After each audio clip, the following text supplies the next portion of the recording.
Hello. Welcome to Pump the Brakes. Brakes Pumped edition. I'm Michael. That's I'm Dave. Dave. Yep, we Perfect. did it. We did it again. We were as coordinated as the Patriots offense. Yeah. The ultimate in brake pumping for sure. What a full circle moment it was this season and for this podcast, huh? I'm looking on the bright side. We lost. We got Yeah, wrecked. we have a Sure. duty to break this down to our handful of viewers who are waiting on our thoughts. So we might as well get to it. Eagerly awaiting our Yes, thoughts. yeah, chomping at the bit to hear what we have to say so long after the game. But I'm glad Yeah. we've had some time since the game to just think about what the bigger picture problems were. So It's a historically good team, and they are, most teams would have lost that game. yeah, I think the consensus has been that that was the best team in the league, right? Like it was them and it was the Rams. And like, listen, our standard was the Patriots seemed to appear as though they could hang with anybody in the AFC and hopefully make a run to the Super Bowl. And did we get swept up as everyone does? Of course. And I don't regret Of that course at we all. did. It was a Of course we did. wonderful season.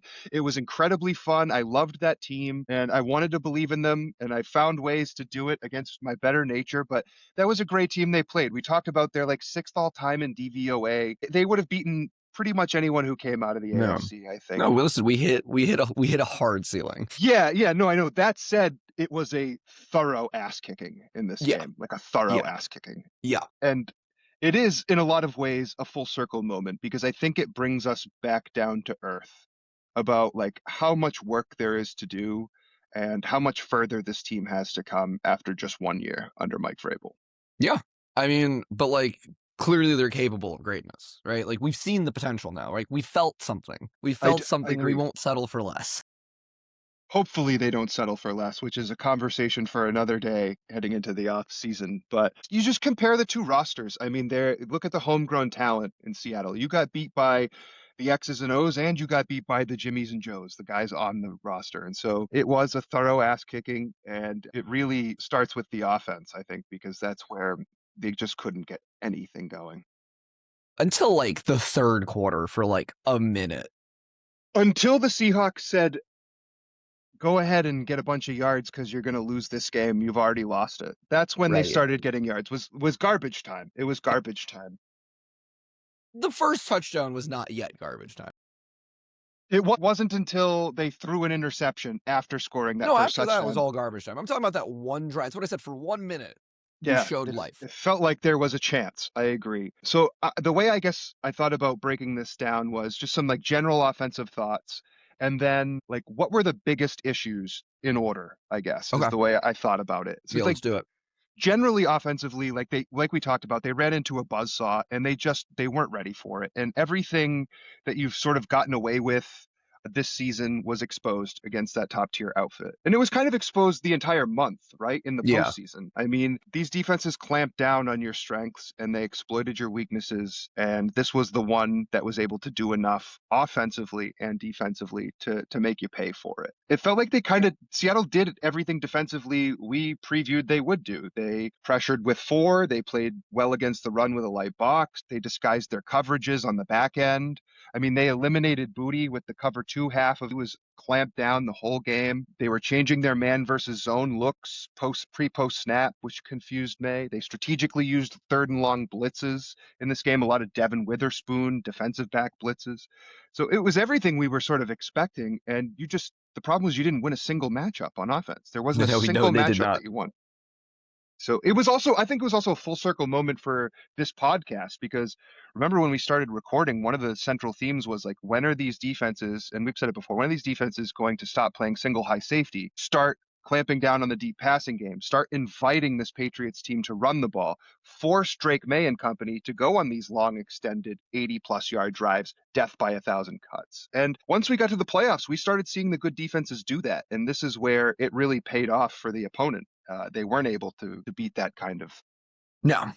No. They should arrangement. have listened to us. But yeah, I guess. Yeah. Yeah, and then I think the Seahawks had the perfect defensive scheme. I think what we heard, like they also like they had a beat on our offensive line.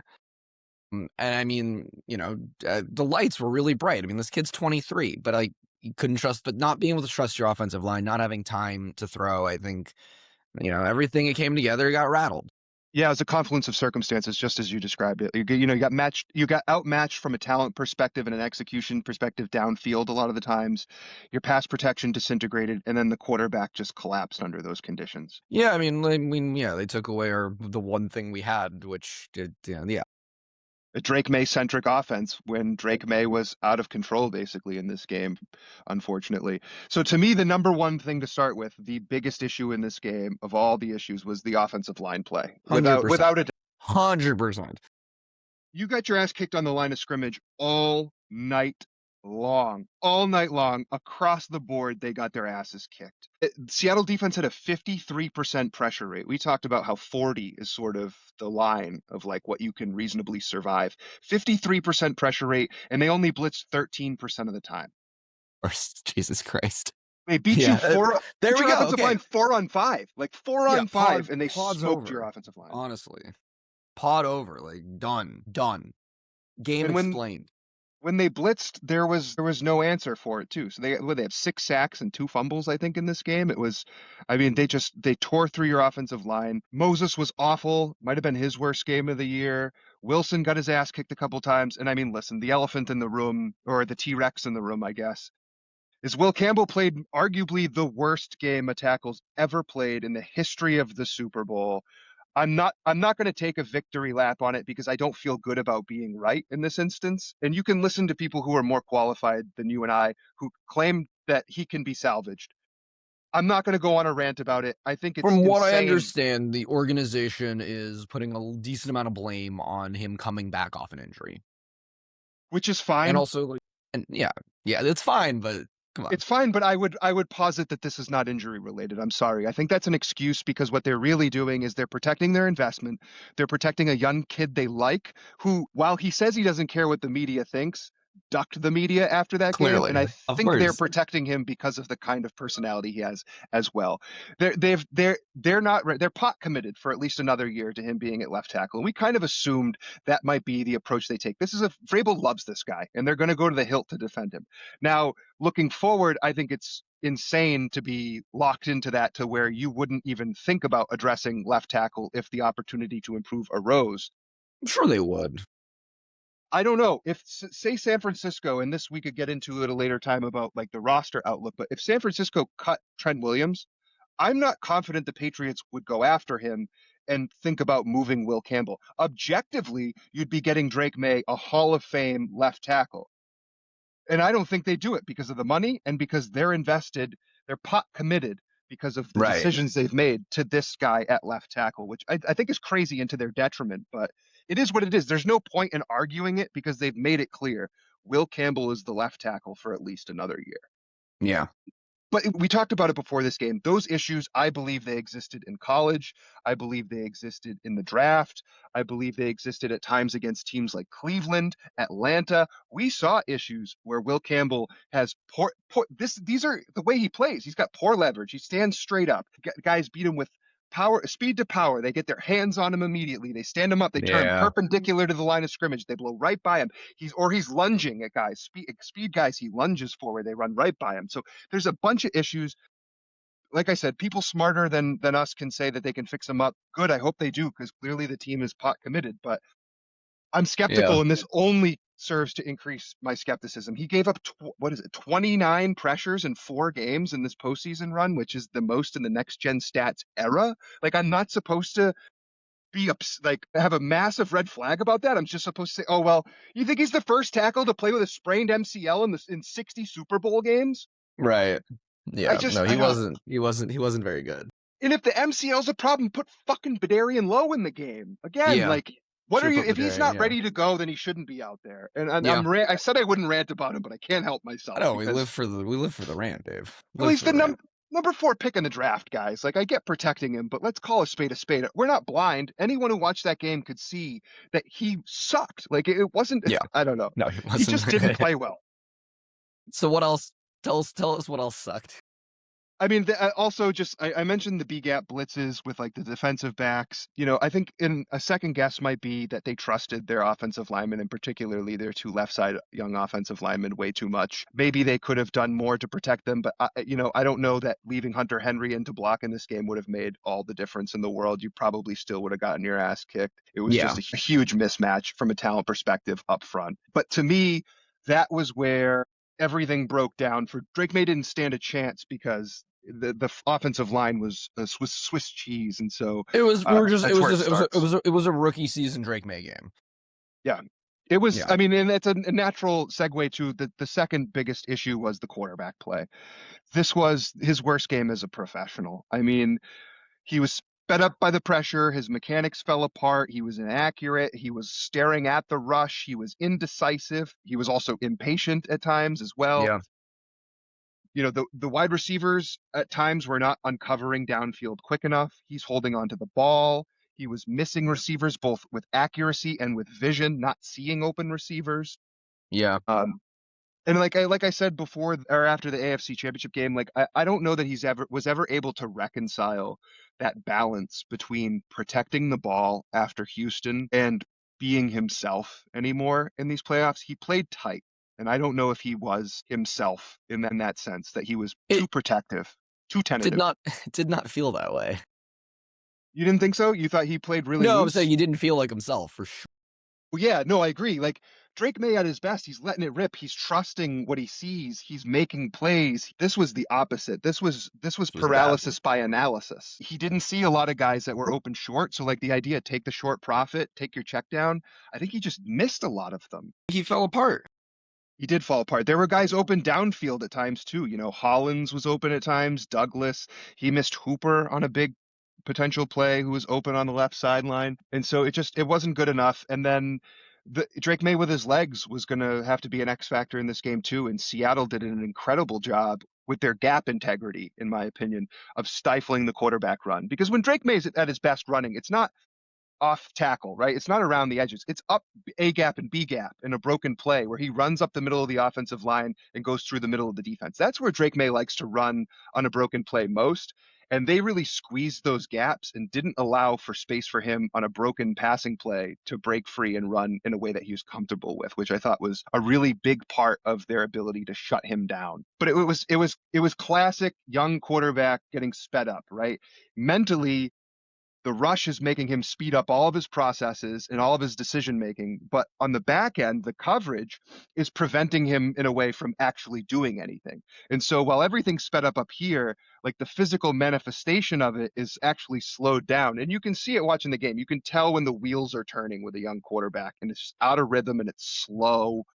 And that's what this game felt like. Their front sped him up, their defensive back coverage or their coverage slowed him down, and he was in a torture chamber. We were all He in a does. torture chamber watching. We were all in a torture. That whole game was a torture chamber for anyone, neutral observers, us in particular, unless you're a Ugh. Seahawks fan.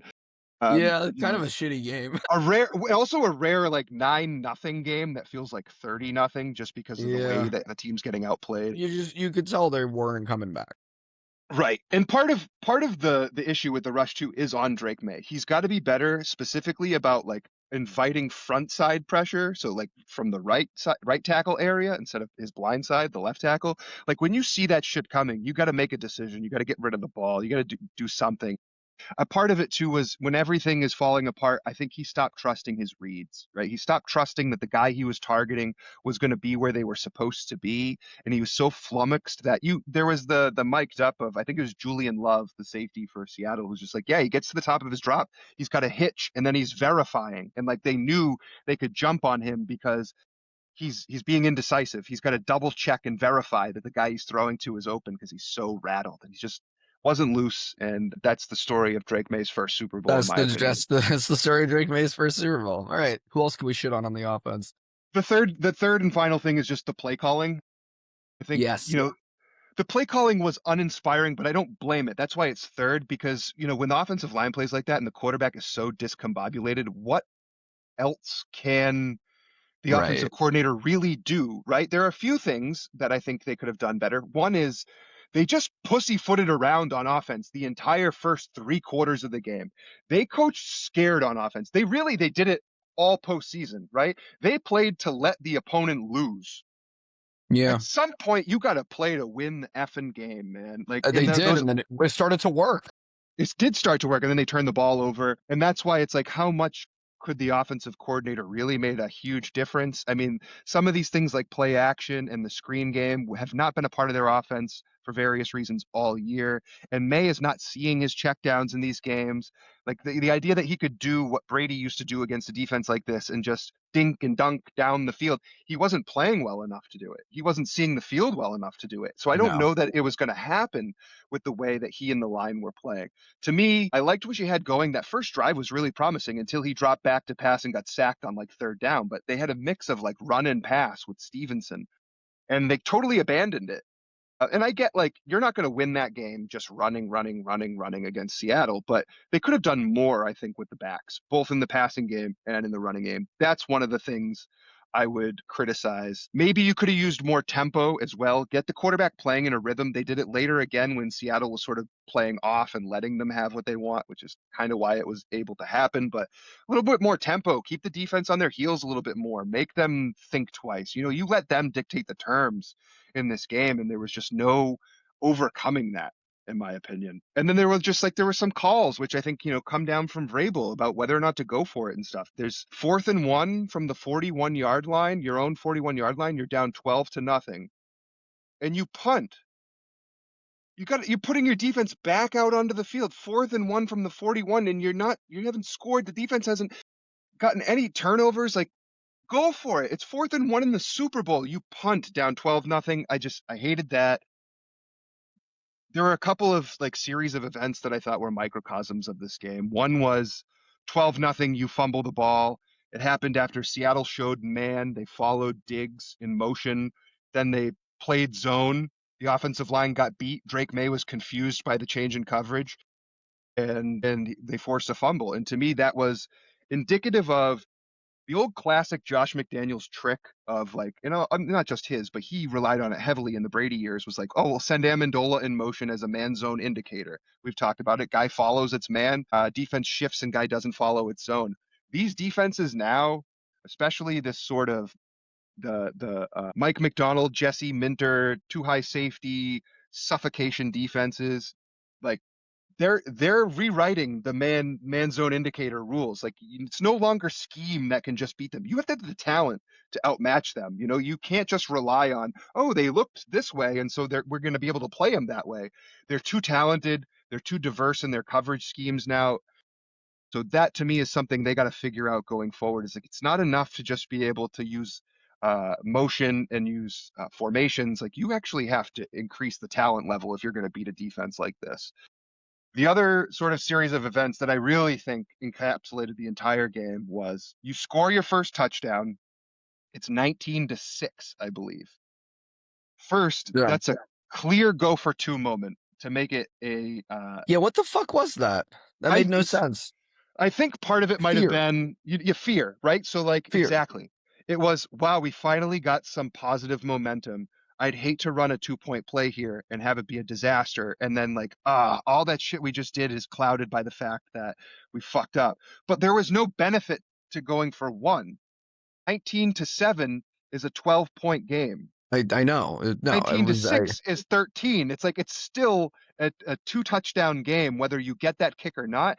But if you get the 2 points, 19-8's 11, and then you'd need a field goal and a touchdown with a 2-point conversion. So the decision not to go for two makes it a three possession game instead of a two possession game if all it was a things go well. vibes choice. It was a vibes choice, and all the vibes choices in this game were wrong. I think it Yeah. was an example of like Listen, we Vrabel we we just got not here. having it. Yeah, I mean, listen, we got here on the power of like it was Drake May, Mike Vrabel, and the power of friendship. Yes. But to continue with this series of events, because this is the first step, is like you don't it just that's what this is why it's a microcosm. First, you make the wrong decision not to go for two. Then the defense gets a stop. So you're going to get the ball back. 8:49, three timeouts, down 19-7. Game is still winnable. Marcus Jones misplays a punt. You get the ball deep in your territory. Drake May misses a wide open Austin Hooper on the left side of the offense. Doesn't see him, doesn't hit him. Could have been a huge gain, 20 plus yards. You get further down the field. Then he throws into triple coverage. He throws a horrendous interception on second Awful and interception. 3 on the 44-yard Awesome. line. That's the game. That was it. That was when the game was over. Because with 8:49 left, or eight or so, eight and change left, you needed to score a touchdown, get another stop. And then now it's anyone's game. Now it's yours for the taking. But when they turned that ball over, didn't score any points on that drive, that was it. To me, that whole set of circumstances, from the bad decision not to go for two, misplaying the punt, missing an open receiver, throwing a horrendous ball for a turnover, that was this game in a Yeah, series. this game in a nutshell. Yeah, we were a team that was built to take advantage of bad football, and the other team did not play bad football. Right. You rope a dope, like the old Muhammad Ali rope a dope, right? You rope a doped the Chargers and the Texans and the Broncos with good defense, well, really suffocating defense in those 3 games, and turnovers by the other team. And this team, they didn't do that. And so I guess that's a natural segue to how the defense played in this game as well, because that really was, it was abundantly clear that the game plan here was trust the defense to steal this one, and the offense just has to do enough to get away with it. And unfortunately, it didn't come to fruition. No, To it did not me, come to fruition. no. Speak, but the defense showed up. The defense made a lot of stops. The problem was is they didn't make a lot of plays. And because of the way that you approach this game and the way the offense played, fairly or unfairly, and I would posit it's pretty unfair in the overall grand scheme of how this game went, the defense didn't do enough. It just that those are the breaks. Like, you needed them to do more and they didn't. Now, it was overall, like I said, a good performance. They held Seattle to their lowest success rate of the year in a single game. I mean, Darnold wanted to give the game away to you early. He was incredibly shaky. You just didn't get home. There was the throw towards Marcus Jones that maybe could have almost been picked off. He missed a few throws. He was just elusive enough behind the line of scrimmage at times. If Darnold wasn't as shaky as he was, this would have been a massive blowout in this game, because he missed a couple guys deep that allowed some of the Patriots defenders to recover in their coverage. Marcus Jones was not good in this game. He got picked on. You didn't get enough out of your pass rush. The inefficiency of your pass rush was really exposed in this game. You blitzed at a 53% rate and you got 1 sack. You play that aggressive, you have to get home more. Milton That's the Williams got sure. They home didn't once. That finish. was They it. didn't act. Coffees for closers. Exactly. That is the story for the defense in this game, is like they had to close. They had to be the playmakers, and fairly or unfairly again, but they didn't do it. And it's a shame because they held Jackson Smith and Jigba to 27 yards on 4 catches. Like, and I didn't expect that, even in the best case scenarios projecting this game. I didn't think that they were going to bottle him up that well, and they did. But what killed them was what killed them to an extent all year, and we harped on, and it was the edge issues against the run. It got exposed. Right. Yeah. In this game, Seattle rushed for 114 yards on 21 carries outside the tackles. Over 100 yards just outside the tackles. That's your edge play right there. That's Caleb on Chason. That's Ponder. That's Landry. Chason, this was not his day. He didn't give you anything in the pass game. He got exposed again in the run. The limitations of that defensive front were on display, especially in the run game. And it wasn't so much like the success rate. They didn't run over and over and over again for a huge success, but it was big runs. Like, there was 5 10+ yard runs in this game and 8 missed tackles in the run game. It was just, they gave them too much, and you didn't get enough out of your reliable starters. Like I said, Chase on Bob Spillane wasn't very good in this game. Christian Barmore was getting double teamed a bunch, didn't get home in the passing game. And so you needed more. It's hard to blame the defense though, when, generally it was a 12-0 game in the fourth quarter, and both touchdowns that Seattle had came off of offensive turnovers by the Patriots. So even those drives that were Kenneth Walker heavy, most of them resulted in field goals. So you needed them to win it for you, and it was too They much to didn't. ask. They lost, and we lost. They lost. We did. Like, our defense played well, but they didn't. Yeah. Yeah. Woodson and Gonzalez to me stood out. Woodson was, as he has been, explosive in the run. Amazing. Gonzalez was spectacular. There were a couple plays he was beat, but hey, listen, he recovered and made the play despite getting beat, which is all that matters, Sick. is the outcome. That was so cool. I That was thought so cool. he was great in this game. You got to pay him. And then other than that, I have one special teams note, which is, I don't know why once you got into the postseason, I understand you have to protect Travion Henderson from injury because you really only have 2 running backs. But this team has like a predilection. They clearly have a preference for the running back returning kicks. And Dearness Johnson has absolutely nothing dynamic about him. Like I'm sure he's a solid pro player. You know, it's good to have as a deep I'm depth sorry. player. I'm sorry. Who? Exactly. But like the first time we saw That, that, Travion Henderson yeah. in a Patriots uniform, he's returning a kickoff for a touchdown. You're in the effing Super Bowl, man. You're desperate for a play to be made. Why am I still watching Dearness Johnson return kicks and not Travion Henderson? I just that That's to me fantastic. didn't. Fantastic. When you're starting with this terrible field position, you need every fucking yard you can get before you start an offensive drive in this game. And Travion, there's no game next week. Travion Henderson Right. should be returning Right. kicks. Yeah. Yeah, you So should. I think Yeah. that's a second guess. Yeah. Hey, what the hell? Yeah. But I mean, that's pretty much all I got on the game. The rest of it, forget it, burn Yeah. it. Yeah, just light it all on fire. I mean, listen, it was a disappointing game after an incredible season. Next year will be harder. Listen, we were playing with house money. Like, there's only so upset that I can be about the what should have been a 6-9 team, 7-9 team, making it. We made it to the playoffs, and for a moment there, just in like that one when he threw it to Hunter, whatever, fucking Mac Hollins for a Yeah. touchdown. I was like, Beautiful. okay, cool. What Yeah. a cool little moment.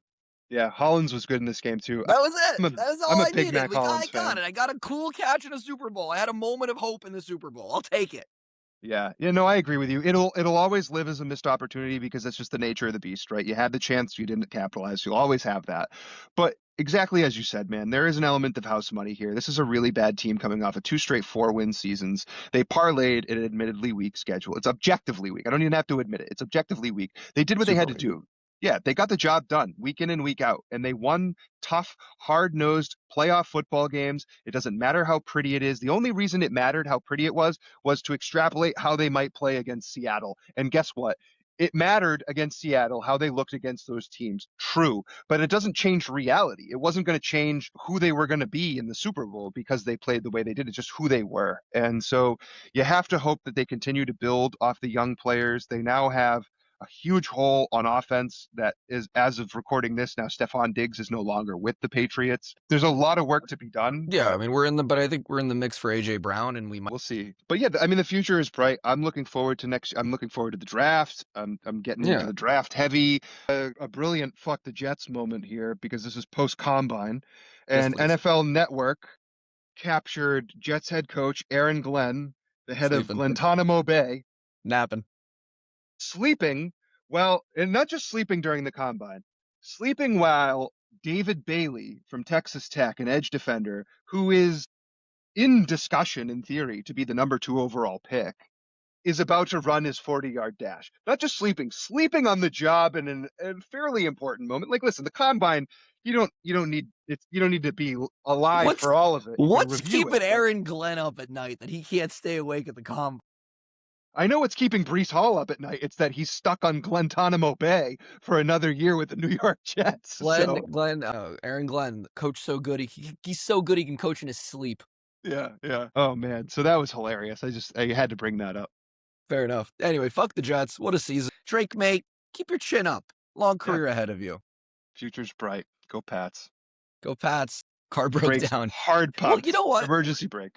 You know what? For a podcast called Pump the Brakes, our car made it all the way to the end of the line. Pretty There good. were no brakes to pump. We didn't pump the brakes. We just went off a cliff. I think we did. We did some very objectively reasonable, soft pumping along the way to keep ourselves grounded. We may have busted a line there heading into the actual Super Bowl game.